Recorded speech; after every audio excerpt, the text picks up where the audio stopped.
हाँ, नमस्कार मित्रों।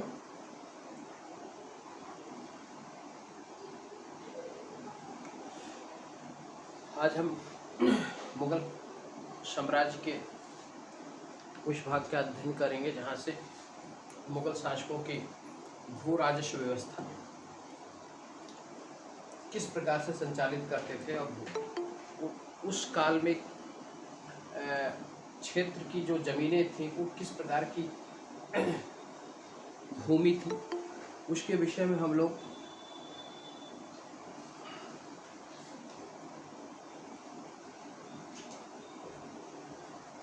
अध्ययन करेंगे। ठीक है, तो हम लोग आगे मुगल कालीन भू राजस्व प्रशासन, हेडिंग आप डालिएगा मुगल कालीन भू राजस्व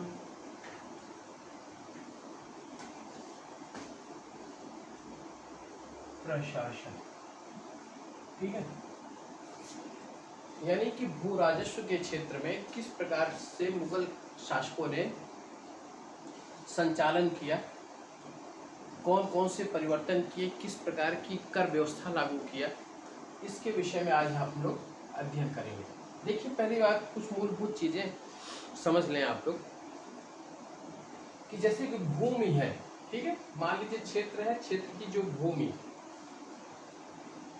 या ठीक, इसके पहली बात कि भूमि के प्रकार कितने प्रकार के थे, भूमि के प्रकार। ठीक, दूसरा आप देखिएगा भूमि पर मालिकाना हक, मालिकाना हक। तीसरा आप देखिएगा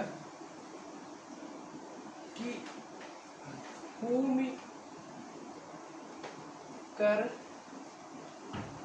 के प्रकार, किस प्रकार के भूमि कर लिए जाते थे। ठीक है, जैसे कि भूमि है, पहली बात तो हम भूमि के लिए क्या करेंगे कि भूमि का लेखा जोखा रखा जाएगा कि भूमि किस प्रकार की है।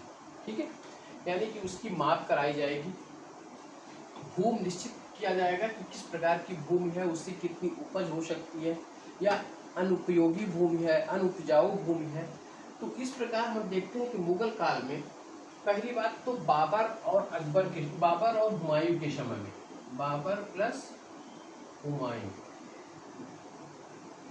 इन दोनों शासकों के समय में भूमि कर में कोई महत्वपूर्ण सुधार नहीं किया, यानी कि जो पहले की व्यवस्था चली आ रही थी वही व्यवस्था यहाँ पर लागू। लेकिन शेरशाह के समय तक आते आते, शेरशाह को हमने अभी पढ़ा नहीं था, शेरशाह के समय आते आते भूमि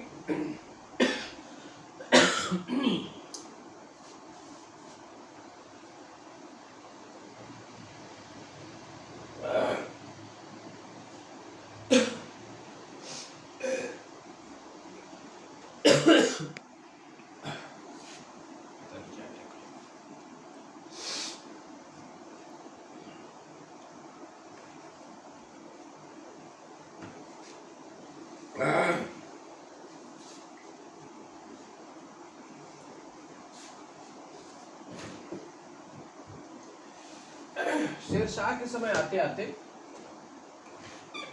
भूमि कर व्यवस्था में, भू राजस्व व्यवस्था में परिवर्तन किया गया, और उसके बाद महत्वपूर्ण परिवर्तन आपको अकबर के शासनकाल में देखने को मिलता है। ठीक है, हम यहाँ देखते हैं कि इसके पूर्व, मतलब मुगल साम्राज्य की स्थापना के पूर्व भूमि को जो मापने की व्यवस्था थी वो गजे सिकंदरी, गज ए सिकंदरी, यानी कि सिकंदर लोदी के समय भूमि मापन के लिए क्या प्रयोग किया जाता था, गज ए सिकंदरी का प्रयोग किया जाता था। यह जो है 39 अंगुल का होता था, अंगुल का होता था, यानी कि यह 32 इंच का होता था, 32 इंच गज ए सिकंदरी या सिकंदरी गज का प्रयोग किया जाता था। यह किसने वो लागू किया था? सिकंदर लोदी ने। और यह 39 अंगुल का होता था या 32 इंच का होता था। इससे भूमि की माप करवाई जाती थी। अकबर के समय में इस भूमि मापन की जो इकाई वो तरीका था, इसमें थोड़ा सा परिवर्तन हुआ और उसके स्थान पर गज ए इलाही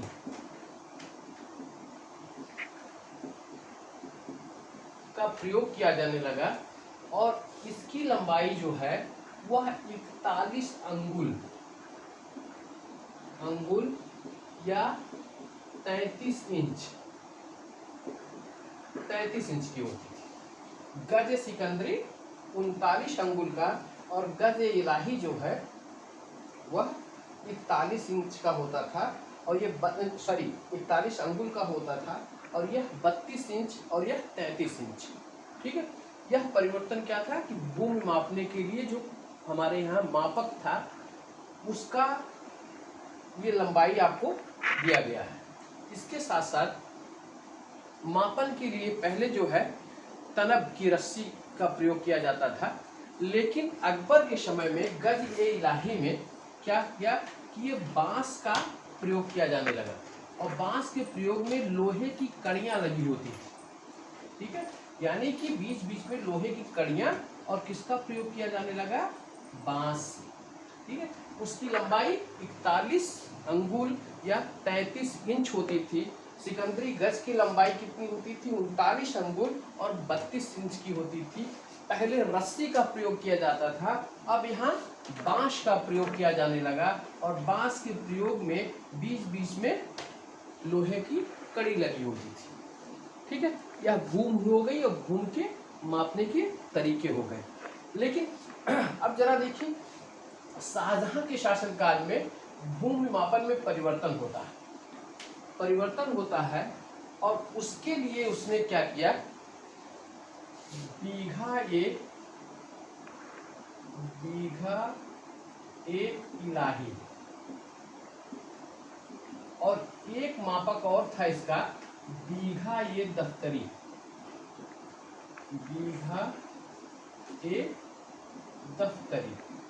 ठीक है, इसी को दिरा ये शाहजहानी कहा जाता था, शाहजहानी। ठीक है, ये किसके समय में हुआ? शाहजहां के समय। यानी कि इलाही गज के स्थान पर बीघा ये दफ्तरी या बीघा ये इलाही, ये दो अलग अलग माप थे, इसका प्रयोग किया जाता था। और बीघा ये दफ्तरी को दिरा ये शाहजहानी भी कहा जाता था, बीघा ये इलाही का प्रयोग ये सयूर गाल भूमि, अभी हम बताएंगे आपको, सयूर गाल भूमि मापने के लिए किया जाता था और इसका प्रयोग अन्य भूमि मापने के लिए।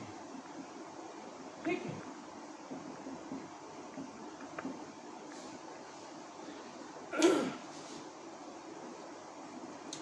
मेरी बात आप लोगों तक पहुंच रही है?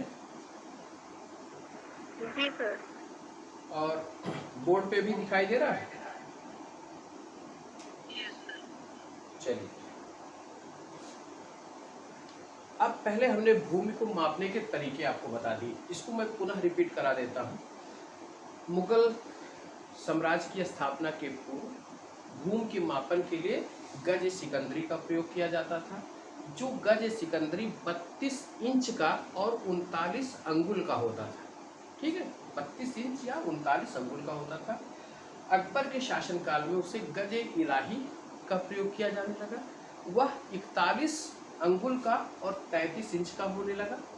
ठीक है, और इसके पहले रस्सी का प्रयोग किया जाता था नापने के लिए। अब यहाँ पे क्या हुआ, यहाँ पर एक बांस का प्रयोग किया जाने लगा और बीच बीच में बांस में लोहे की कड़ियाँ लगी होती थी। शाहजहां के समय में जो परिवर्तन आता है, उस परिवर्तन को मापन की इकाई के रूप में बीघा ये दफ्तरी और बीघा ये इलाही का प्रयोग किया जाने लगा। ठीक है, बीघा ये दफ्तरी जो इलाही जो होता था वो विद्वानों और धार्मिक व्यक्तियों को दी जाने वाली जो भूमि होती थी, इसको सयूर गाल या मदद ए मास कहा जाता था, उसके लिए किया जाता था। और बीघा ये दफ्तरी का प्रयोग जिसे दिरा ये शाहजहानी कहा गया, वो अन्य भूमि मापने के लिए किया गया। अब ये तो हो गया भूमि का मापक। ठीक है,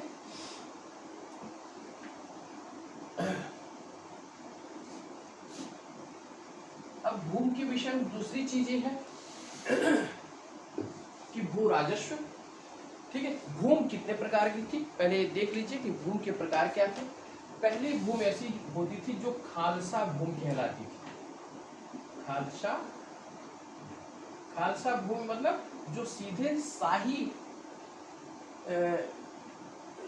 जो केंद्रीय शासन रहता उसके नियंत्रण में रहने वाली जो भूमि थी वो खालसा भूमि कहलाती थी। दूसरी भूमि होती थी जो आपकी सरदारों को दी जाने वाली, या आप कह सकते हैं कि जागीर भूमि होती थी। जागीर भूमि होती थी। तीसरी भूमि होती थी जिसे मदद ए मास कहा जाता था। मदद ए मास या सयूर गाल, सयूर, यह भूमि होती थी। अब देखिए खालसा भूमि को मैंने आपको बताया कि यह केंद्रीय नियंत्रण में रहने वाली भूमि, इसकी आय कहाँ चली जाती थी? केंद्र को चली जाती थी। जागीर भूमि, जरा जागीरदारी थोड़ी सी व्यवस्था को पढ़ ले फिर हम आगे बढ़ते हैं। देखिए हमने आपको मनसबदारी व्यवस्था इसके पहले पढ़ाई थी। मनसबदार वो होते थे, मैंने एक सैन्य व्यवस्था पर आधारित, सैन्य प्रणाली पर आधारित एक व्यवस्था थी मनसबदारी व्यवस्था। मैंने कहा कि मध्य एशिया से इसने इस प्रणाली को ग्रहण किया था। मनसबदारों में जो वेतन देने की प्रथा थी वह एक तो जागीर के रूप में दी जाती थी और दूसरा उनको नगद वेतन दिया जाता था। जब उनको नगद वेतन दिया जाता था, जैसे हम मनसबदार को ऐसा थोड़ा सा समझ लें आप कि मनसबदार इसको दो भागों में बांटे। ठीक है, एक को नगद और दूसरे को भूमि। ठीक है, यह वेतन प्रदान करने के तरीके थे। जब नगद वेतन प्रदान किया जाता था तो उस मनसबदार को रोजिनदार कहा जाता था। रोजिनदार। और जब उसको कोई जागीर भूमि या जागीर प्रदान की जाती थी तो उस मनसबदार को जागीरदार कहा जाता था। जागीरदार कहा जाता। ठीक है, अब क्लियर हो गया आपको? जागीरदार और रोजी, ये मनसबदार, नगद वेतन, रोजिनदार और भूमि जब प्रदान की जाती थी तो वह जागीरदार कहलाती है। ठीक है, अब यही जागीर भूमि है। यही जागीर भूमि दूसरे प्रकार की भूमि है। यह भूमि कौन सी थी? एक केंद्रीय भूमि थी जो केंद्रीय नियंत्रण में, शाही नियंत्रण में रहने वाली भूमि थी, वह खालसा भूमि कहलाती थी। और ये भूमि जो थी, मदद ये मास जो थी, वह जो है विद्वानों और धार्मिक व्यक्तियों को प्रदान की जाने वाली भूमि। विद्वानों एवं धार्मिक व्यक्तियों को प्रदान की जाने वाली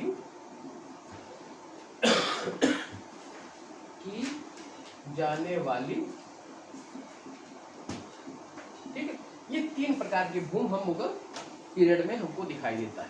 ठीक है, अब जागीरदार आपको समझ में आ गया।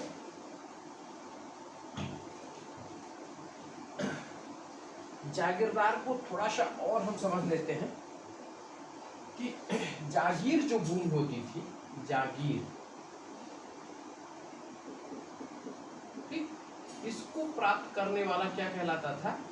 इसको प्राप्त करने वाला जागीरदार कहलाता था। जागीरदार कहलाता था। यह जो भूमि होती थी वो तीन प्रकार की होती थी। ठीक है, एक भूमि इसकी होती थी वो कहलाती थी वतन जागीर। इसको ऐसे करिए, वतन जागीर, वतन जागीर। दूसरी भूमि होती थी अलतमगा, अलतमगा जागीर।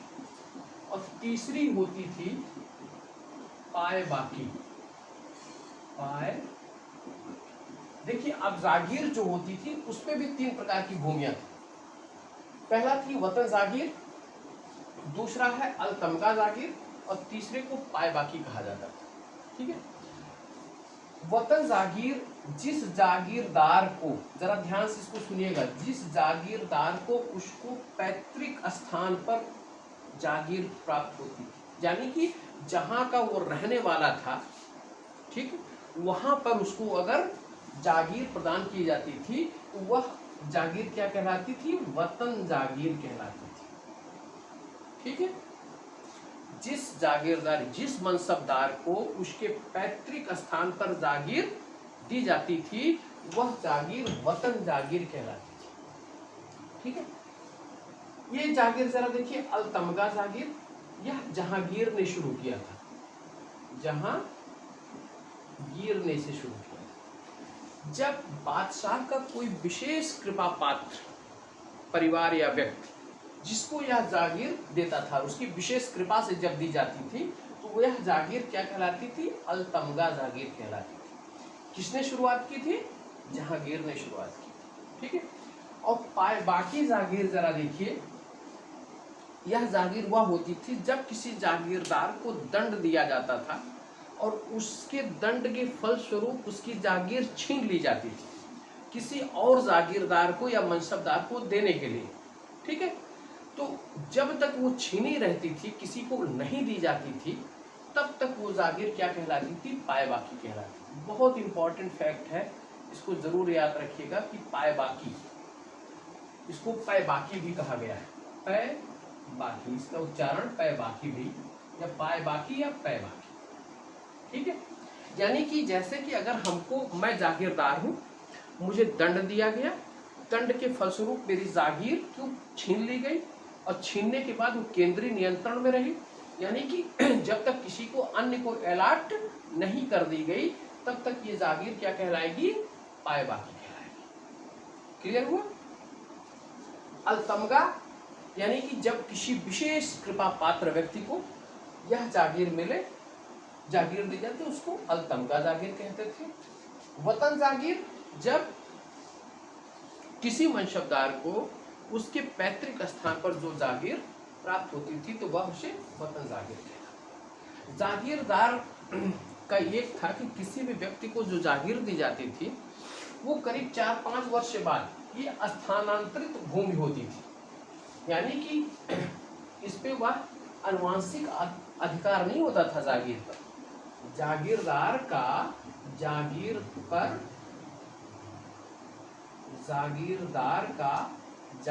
पर आनुवंशिक अधिकार नहीं था, आनुवंशिक अधिकार नहीं।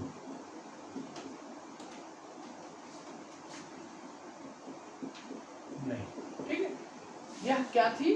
जागीरदार स्थानांतरित व्यवस्था थी, स्थानांतरित व्यवस्था थी। 3-4 करीब 4-5 वर्ष या 3-4 वर्ष में इसका स्थानांतरण हो जाता था। लेकिन जो वतन जागीर दी जाती थी, जैसे राजपूतों को दी जाने वाली, ठीक है, जो राजपूत शासक थे उनको जो वतन जागीर दी जाती थी उस पर उनका अधिकार माना जाता था, उनका अधिकार है, लेकिन उनको कभी हटाया जा सकता था, लेकिन अधिकार के रूप में शुरू उनको स्वीकार किया जाता था। और जागीरदार का एक और कार्य आपको बता दें, इस पे सिर्फ भू राजस्व का अधिकार था, वसूल करने का अधिकार था। इस पे उसको प्रशासनिक अधिकार प्राप्त नहीं थे, प्रशासनिक अधिकार प्राप्त नहीं। ठीक है, अब जागीरदार को आपने समझ लिया। अब हम फिर आते हैं उसी जगह पे।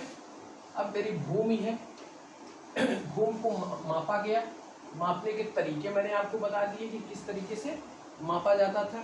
तो भूमि में कर जो व्यवस्था थी, भू राजस्व वसूल किया जाता था। भू राजस्व की कई विधियां थी।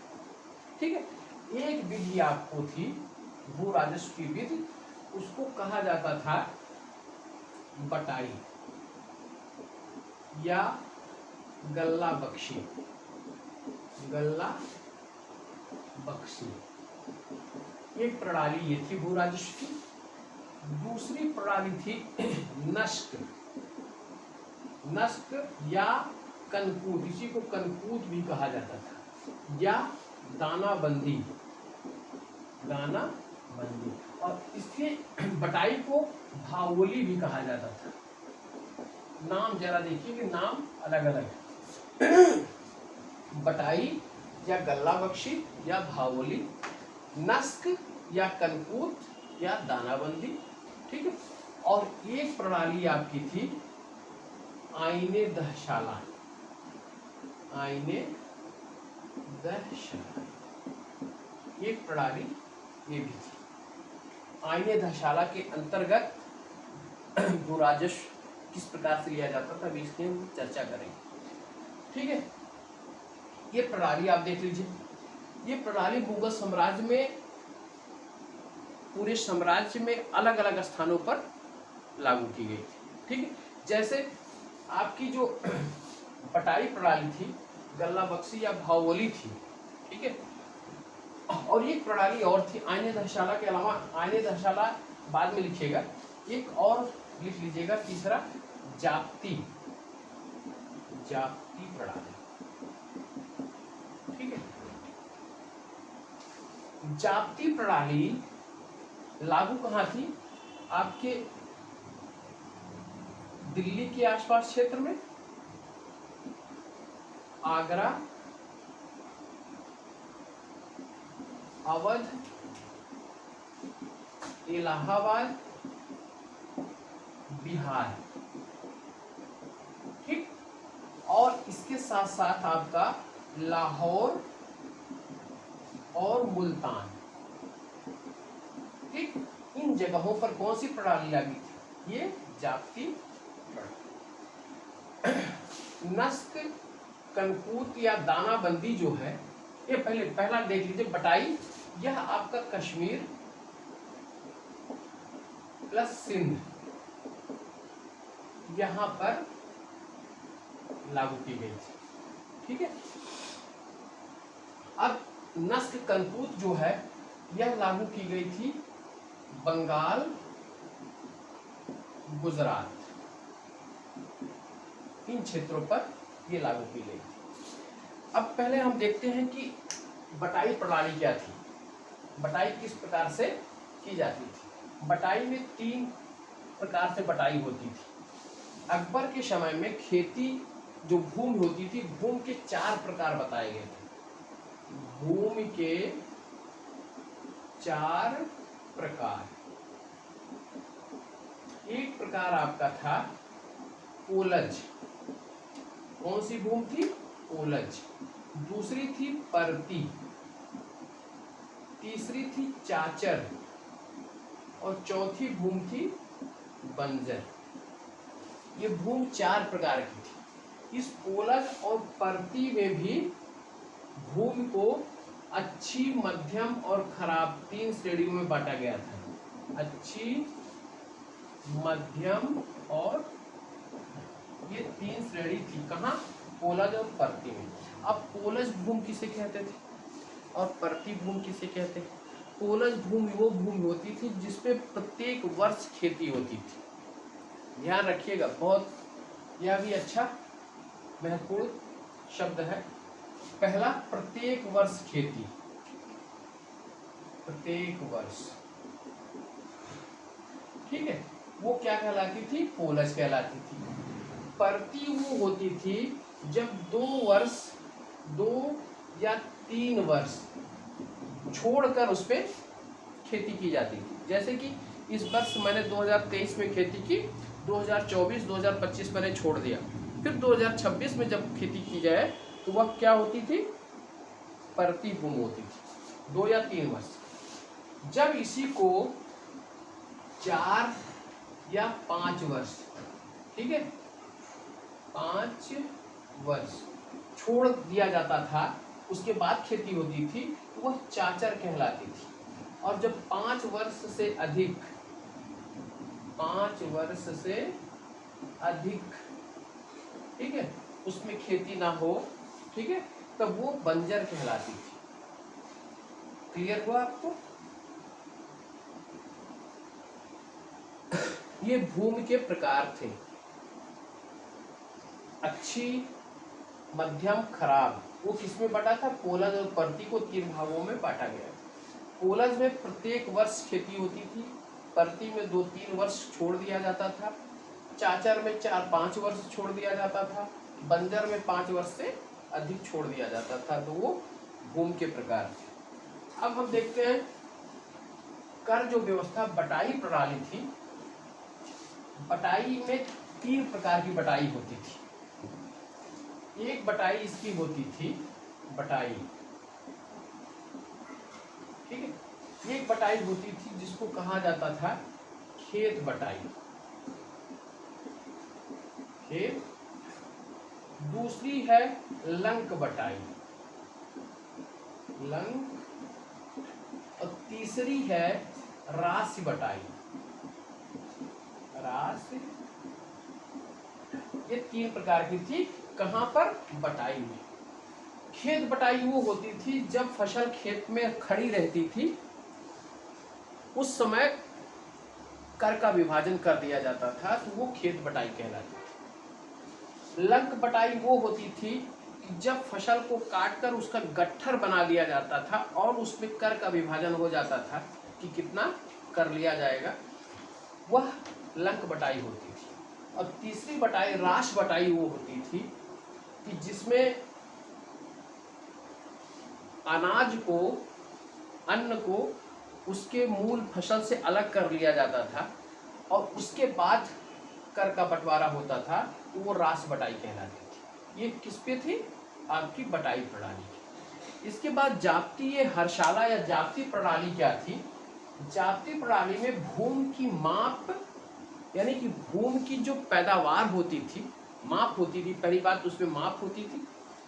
और इसमें बटाई में माप नहीं की जाती थी, अनुमान के आधार पर, ठीक है। यहाँ भूमि की माप होती थी और उसका उपज होता था, कितनी उपज हो, और उपज किसके? चाचर, बंजर, पोलज, पर्ती भूमि से कितनी उपज होगी, उस भूमि उपज के आधार पर निर्धारण होता था। उसे जाप्ती प्रणाली कहते थे, ठीक है। पूरे मुगल साम्राज्य में एक ही प्रकार की कर व्यवस्था नहीं थी। पूरे मुगल साम्राज्य में एक प्रकार की कर व्यवस्था नहीं थी, अलग अलग जगहों पर अलग कर व्यवस्था थी। तो जाप्ती में भूमि की माप, फसल के उत्पादन के आधार पर कर का निर्धारण होता था, ठीक है। नस्क या कनकूत में क्या होता था? यह एक प्रकार से मतलब अनुमान के आधार पर, ठीक है। जब जाप्ती प्रणाली के बाद अनुमान के आधार पर कि पिछले वर्ष इसमें कितना उत्पादन था, उसके आधार पर जब इसका अनुमान लगाया जाता था तो कर निर्धारण किया जाता था, तो वह नस्क, कनकूत या दानाबंदी कहलाती थी। इसके बाद एक प्रमुख रूप से आपकी आईने दहशाला, आईने दहशाला। इस प्रणाली को अकबर ने 1580 में लागू किया, ठीक है। इसके प्रवर्तक थे राजा टोडरमल, ठीक। और इसके जो सहायक थे ख्वाजा मंसूर शाह, ठीक। ये दोनों ने मिलकर आईने दहशाला, ठीक है, प्रणाली लागू किया। इसमें आईने दहशाला में क्या होता था? जैसे कि इस वर्ष मान लीजिए 1580 का हम निकालते हैं कि कर व्यवस्था कैसी, तो 1580 से पहले 10 वर्ष आ जाए, यानी कि 1571, 72, 73, 74, 75, 76, 77, 78, 79, 10 वर्ष में उस भूमि का उत्पादन क्या था, अलग अलग फसलों के लिए, ठीक है। पिछले 10 वर्ष में भूमि का उत्पादन और अलग अलग फसलों के लिए, ठीक है, कितना था, उसी का औसत निकाला जाता था। यानी 10 वर्ष का औसत पूरे उत्पादन का एक, और उसका मूल्य कितना था, उसका 1/10 कर दिया जाता था, वही औसत जो है कर निर्धारण किया जाता था आईने दहशाला में। ठीक है, और जैसे मान लीजिए 1580 में करना हुआ तो हम 1571 से लेकर 1572, 73, 74, 100 करके 80 तक आते हैं। 10 साल में हमने उस भूमि से कितना फसल उत्पादित किया और उसका टोटल मूल्य कितना था, उसका 1/10 से हम भाग दे देंगे तो औसत मेरी उपज आ जाएगी, औसत उपज औसत मूल्य आ जाएगा और उसी मूल्य का फिर हम कर निर्धारित करेंगे। ठीक है, कितना हमको कर लिया जाता था। इसमें कर नगद लिया जाता था, आईने दहशाला में नकद लिया जाता था। जाप्ती में क्या होता था, बटाई में क्या होता था, इसमें नगद और दाने के अनाज के रूप में दोनों प्रकार से कर लिया जाता था। ठीक है, उसके बाद देखिए यह व्यवस्था चलती रही और काफी फेमस भी हुई अकबर के शासनकाल में। इसके बाद हम देखते हैं कि कर कितना लिया जाता था। ठीक है, मुगल साम्राज्य में भू राजस्व कर कितना था। भू राजस्व कर 1/3 उपज का 1/3 लिया जाता था, लेकिन शाहजहां के शासनकाल में, शाहजहां और प्लस औरंगजेब के शासनकाल में यह कर 1/2 हो गया, यानी कि यहाँ पे 33% करीब उपज का कर लिया जाता था और यहाँ पर 50% हो गया। ठीक है, ये कर व्यवस्था हमारी थी। ठीक, अब हम देखते हैं इसके साथ साथ कुछ और भी कर इसमें शामिल थे, जैसे कि भू राजस्व के साथ साथ एक कर था जाविताना और दूसरा कर था महाशिलाना और एक उपकर था दहशेरी।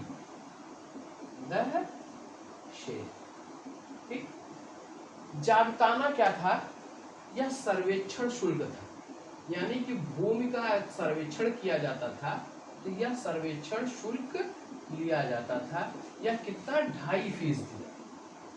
ठीक है, महाशिलाना क्या था, भूमि कर संग्रह शुल्क, कर संग्रह शुल्क। ठीक, यह जो है 5% दिया जाता था। और दहशेरी क्या था कि दुर्भिक्ष या अकाल के समय यह उपकर के रूप में कुछ अनाज लिया जाता था, यह दहशेरी कहलाता था। ठीक है, तो आप इसके साथ साथ इसको भी देख लीजिए कि महाशिलाना क्या था, जाविताना क्या था और दहशेरी क्या था। ठीक, अब हम भू राजस्व से संबंधित बातों को हम लोगों ने समझ लिया। ठीक है, मैंने कहा कि आपको एक शब्दावली एक जागीरदार की मिलेगी। जागीरदार, एक होगा आपका जमींदार और एक होगा आपका मुकद्दम प्लस पटवारी। ठीक है, अब जागीरदार को मैंने अभी आपको समझाया कि जहां जागीर प्रदान की जाती थी वहां के व्यवस्था या किसका भू राजस्व संग्रह के रूप में जागीरदार रहता था। जागीरदार का स्थानांतरण हो सकता था, लेकिन जमींदार क्या होता था, जमींदार मुगल काल में भूमि कर वसूल करने वाला अधिकारी होता था, यानी कि भूमि कर जमींदार के निर्देशन में ही वसूल किया जाता था। ठीक है, और लेकिन भूमि का स्वामी नहीं होता था। यह जो है भूमि का स्वामी नहीं होता था। ठीक, यह होता क्या था, भूमि कर संग्रह करने वाला अधिकारी, वो जमींदार कहलाता था। ठीक है, गांव में क्या करता था, गांव में 2 अधिकारी का उल्लेख प्राप्त होता है, एक मुकद्दम और एक पटवारी का। ठीक है, पटवारी क्या करता था, वो भूमि से संबंधित लेखा जोखा रखता था, उसको 1% जो है कमीशन प्राप्त होता था इसमें। ठीक है। और यह जो है गांव का भूमि कर संग्रह करता था, इसको 2.5% कमीशन प्राप्त होता था। ठीक है, यह गांव में रहता था। इसके बाद कुछ गांव का स्वामी जो है जमींदार रहता था, और उसके बाद उसका जो ऊपर का रहता था वो जागीरदार रहता था, यानी कि जिले में जागीरदार करीब करीब, ठीक है, और जमींदार उससे नीचे, और उसके बाद गांव में आपका मुकद्दम और पटवारी ये रहते थे। पटवारी लेखा जोखा रखने वाला अधिकारी 1% इसको मिलता था, और मुकद्दम जो है भूमि कर संग्रह करता था, इसको 2.5% कमीशन के रूप में प्राप्त होता था।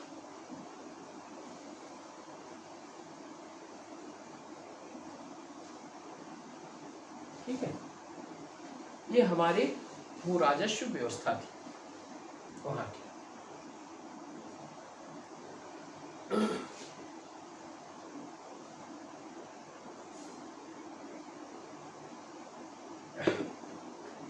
अब देखिए, भू राजस्व के बाद हम आते हैं मुगल बादशाहों की धार्मिक नीति। ठीक है, कैसे धार्मिक नीति का उन्होंने संचालन किया। प्रारंभिक 6 मुगल बादशाहों के विषय में ही पढ़ना है।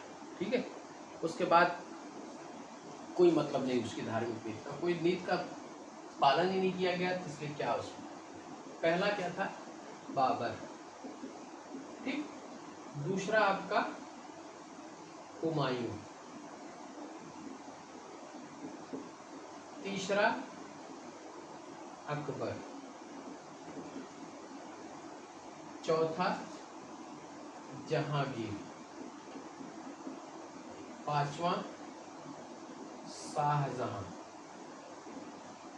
और छठा आपका औरंगजेब। बहुत हम शॉर्ट में इसको आपको बता दे रहे हैं कि धार्मिक नीति में क्या करना है।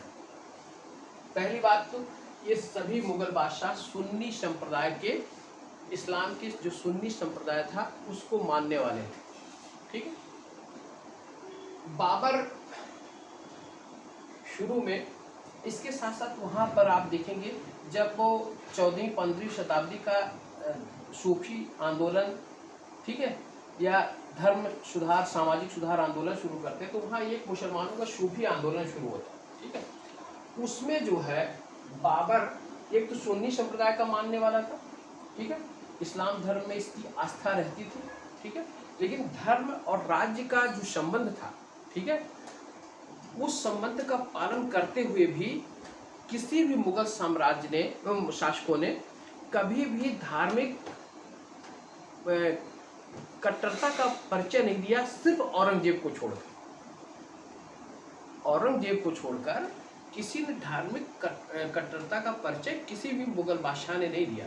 ठीक है, इन्होंने खलीफा की सत्ता को सैद्धांतिक रूप से मान्यता प्रदान की थी, लेकिन व्यवहारिक रूप से उसकी सत्ता मानने से इनकार कर दी थी। इन्होंने कभी भी प्रशासन में, राज्य में, राजनीति में इन्होंने कभी भी खलीफा को इन्वॉल्व नहीं किया या धार्मिक व्यक्तियों को इन्वॉल्व नहीं किया। ठीक है, भले ही उसको संतुलन बनाने की तरफ अग्रसर थे, लेकिन उसको कभी भी उस नीति से संचालित नहीं किया, सिर्फ औरंगजेब को छोड़कर। औरंगजेब एक ऐसा था जिसने इस्लाम के शरीयत के अनुसार से अपनी शासन व्यवस्था लागू करने की कोशिश की थी। अब हम यहाँ देखें तो बाबर चूंकि सुन्नी था, लेकिन यह सूफी संप्रदाय का एक सिलसिला था, नक्शबंदी। क्या नाम था? नक्शबंदी। इस सिलसिले का भी अनुयायी था।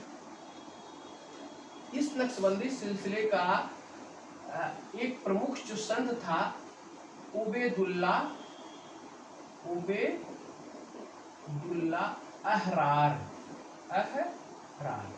यह इसका शिष्य था। बाबर सूफी के नक्शबंदी सिलसिले, और उसका जो वहां पर संत कौन था, उसका उबैदुल्ला अहरार उसका शिष्य था। हुमायूं क्या था? सूफियों के सत्तारी सिलसिले से संबंधित था। यह मोहम्मद गौस का शिष्य था, मोहम्मद गौस का शिष्य। ठीक है, अकबर क्या था? अकबर अपने जो सद्र था अब्दुल नबी, उसकी इतनी इज्जत करता था कि उसके जूते को भी अपने हाथों से छाप कर उसके पाँव में पहनाता था। अकबर जो है अपने सद्र अब्दुल नबी के जूते को अपने हाथों से छाप कर उसके पाँव में पहनाता था। इसके साथ साथ यह आपको पता होगा कि चिश्ती संप्रदाय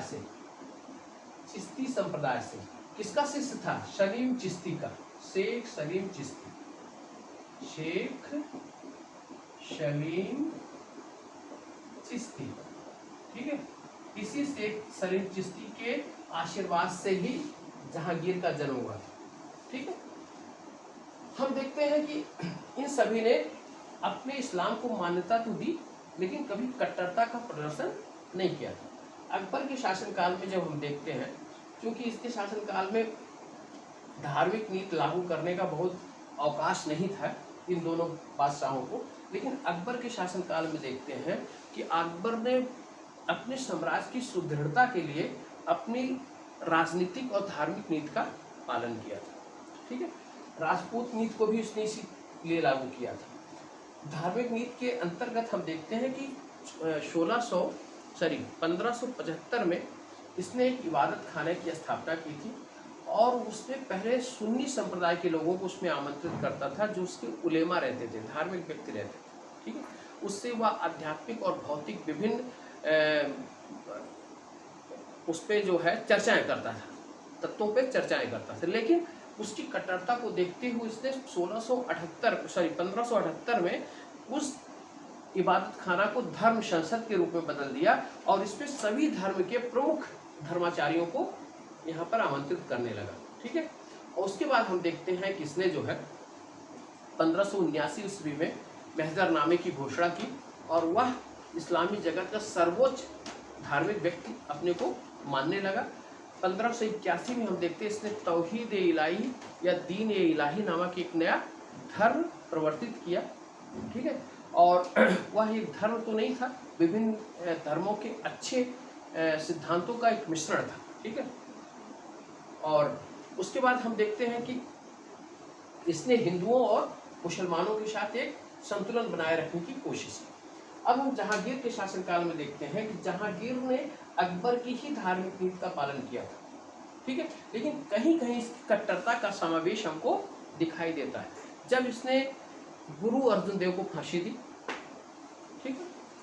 इसके बाद इसने कांगड़ा की जब विजय की थी, कांगड़ा के विजय के बाद इसने गाय को कटवा कर उसका जश्न मनाया था। अजमेर में वाराह मंदिर था, उसकी मूर्तियों को इसने फिकवा दिया था, ठीक है।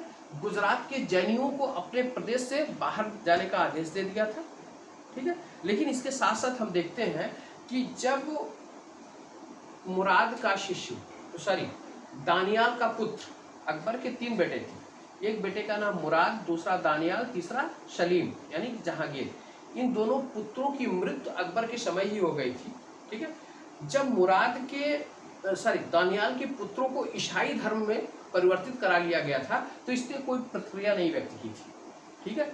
इस तरीके से ये धार्मिक सहिष्णुता की नीति का इसने पालन भी किया था। इसने श्रीकांत नामक एक व्यक्ति को हिंदुओं का जज भी नियुक्त किया था, ठीक है। इसने सिद्धचंद को युग प्रधान की उपाधि भी प्रदान की थी, ठीक है। और वहाँ पे मथुरा में चैतन्य संप्रदाय के मंदिरों को पुनर्निर्माण के लिए इसने धन भी प्रदान किया था। हिंदुओं के राखी 1612 में जो रक्षाबंधन का त्यौहार था उसमें यह भाग लिया था, ठीक है। कुल मिला के जहांगीर के शासनकाल में भी देखते हैं कि यह धार्मिक सहिष्णुता की नीति का पालन किया। शाहजहां के शासनकाल में जब हम आते हैं तो वहाँ देखते हैं कि शाहजहां ने पहली बात तो इस्लाम के जो उलेमा वर्ग थे उनको संतुष्ट करने के लिए, उनको तुष्ट करने के लिए सिजदा और पावोश नामक प्रथा को समाप्त कर दिया और उसके स्थान पर चहर ए तस्लीम नामक प्रथा को प्रवर्तित किया था, जारी किया था। वो अभी अभिवादन का एक तरीका था, ठीक। सिजदा भी अभिवादन का तरीका था, पावोश भी जमीन को उसके चूमने की, लेट कर चूमने की व्यवस्था थी, वो एक तरीका था। तो सिजदा पावोश को इसने समाप्त कर दिया था और हम देखते हैं कि चहर ए तस्लीम की शुरुआत की थी। इसके साथ साथ यह तीर्थ यात्रा कर लगाना चाहता था। तीर्थ यात्रा कर को अकबर ने 1563 में समाप्त किया था, 1563 में समाप्त कर दिया था। जजिया भी 1564 में समाप्त कर दिया था। यह तीर्थ यात्रा कर लगाना चाहता था, लेकिन उसके बनारस के एक प्रमुख मतलब मित्र थे कविंद्राचार्य, ध्यान रखिएगा, कविंद्राचार्य। इनके कहने पर इसने तीर्थ यात्रा कर को स्थगित कर दिया था। ठीक है, तो ये शाहजहां का मैटर रहा। हम आते हैं जब औरंगजेब के शासनकाल में, तब हमको धार्मिक कट्टरता का अनुभव अधिक होने लगा। औरंगजेब शरीयत के अनुसार इस्लाम, भारत को वो कहते हैं कि दारुल हर्ब से दारुल इस्लाम में परिवर्तित कराना चाहता था। ठीक है, एक इस्लामिक देश के रूप में वह पहले दारुल हर्ब यानी काफिरों का देश कहा जाता था इस्लाम के अनुसार, और इसको दारुल इस्लाम में परिवर्तित कराना चाहता था और शरीयत के अनुसार शासन करने की व्यवस्था इसने बनाई थी। इसने मुहतसिब नामक एक अधिकारी की नियुक्ति की। वह अधिकारी जो है जनता में या प्रजा में इस्लाम के आदर्शों के अनुरूप जीवन जीने के लिए लोगों को प्रोत्साहित करता था और उस पर अनुशासन लगाता था। ठीक है, अधिकारी का नाम क्या था? मुहतसिब। मुहतसिब। ठीक, इस अधिकारी की नियुक्ति किसने की थी? औरंगजेब ने। औरंगजेब। ठीक, यानी कि इस्लाम के नियमों के अनुसार जीवन यापन का पालन करने के लिए यह मुहतसिब नामक अधिकारी की नियुक्ति। ठीक है, अब औरंगजेब ने और क्या किया था? औरंगजेब ने झरोखा दर्शन,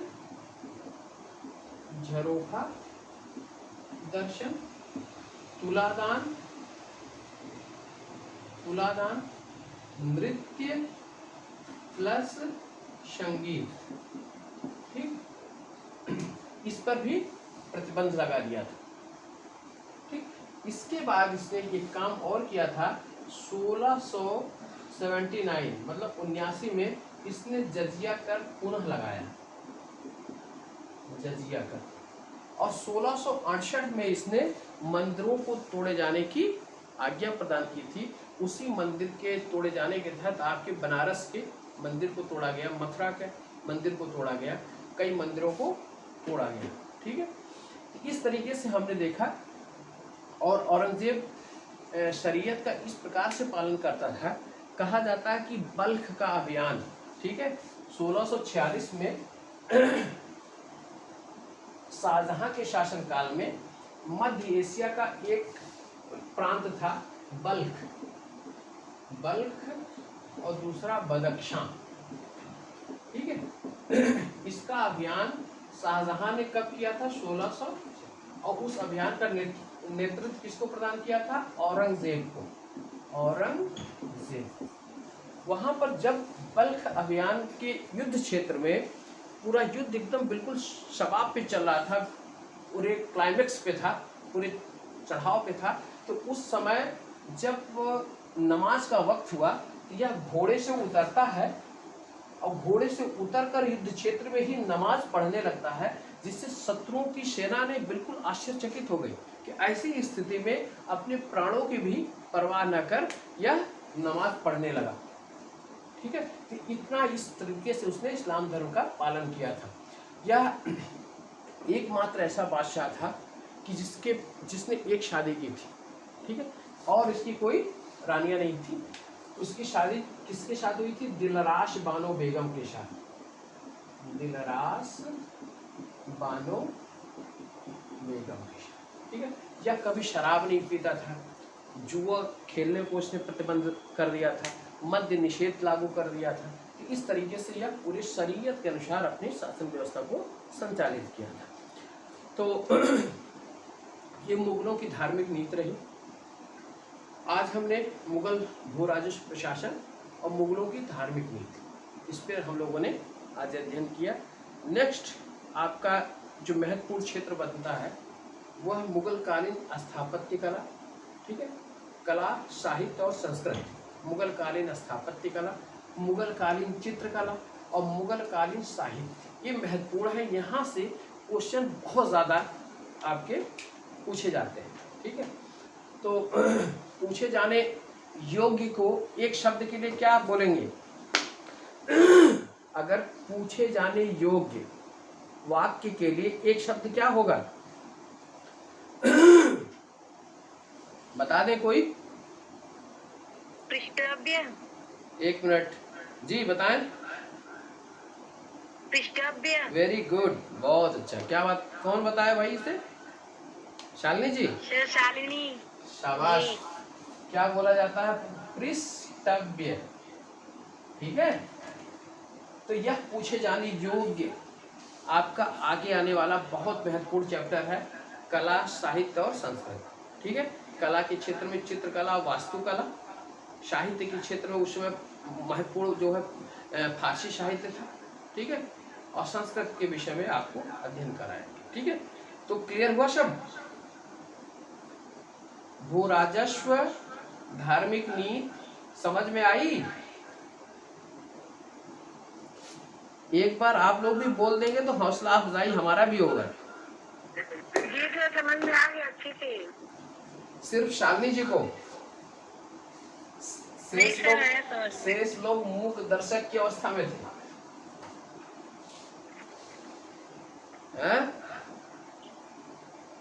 अभिलाषा जी। सर अभी हमें कुछ कंफ्यूजन है, कल हम आपसे पूछ लेंगे। अच्छा अच्छा। और शीतल जी?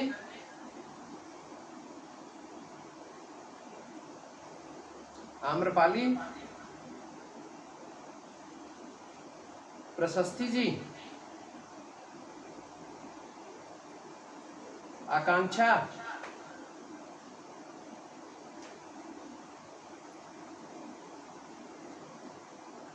कोई आवाज नहीं, कोई बात नहीं। प्रशांत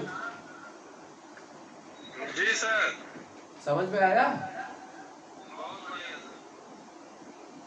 चलिए ठीक है, आप लोग अपने अध्ययन को जारी रखिए। आज की क्लास मैं यहीं स्थगित करता हूँ। कल तो शनिवार है और कोशिश रहेगी कि हिंदी, सामान्य हिंदी पढ़ा जाएगा, ठीक है।